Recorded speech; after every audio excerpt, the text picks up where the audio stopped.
তো ভাই আমরা জন্মের পর থেকেই জানি যে মানুষ সৃষ্টি করেছে আল্লাহ তাআলা হাওয়া এবং আদম আলাইহিস সালাম এর মাধ্যমে, কিন্তু ইদানিং কিছু নাস্তিকরা বলছে যে বানর থেকে নাকি মানুষ সৃষ্টি হয়েছে এবং আমাদের পাঠ্য বইয়ে দেওয়া হয়েছে যে বানর থেকে নাকি মানুষ সৃষ্টি।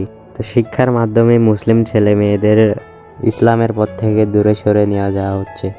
বর্তমানে পৃথিবীতে দুই শ্রেণীর মানুষ রয়েছে, এক শ্রেণী হলো আল্লাহ তাআলার সৃষ্টি, আর এক দল হলো বানর থেকে সৃষ্টি। অন্যদের কথা বাতিয়ে দিলাম, আমি জন্ম থেকেই জানি যে আমরা সবাই হলাম আদম আলাইহিস সালাম এবং হাওয়া আলাইহিস সালাম থেকে সৃষ্টি। এখন যদি আমি আমার বইয়ে দেখি যে বানর থেকে মানুষের সৃষ্টি হয়েছে, তো আমার মনে অবশ্যই সন্দেহের সৃষ্টি হবে।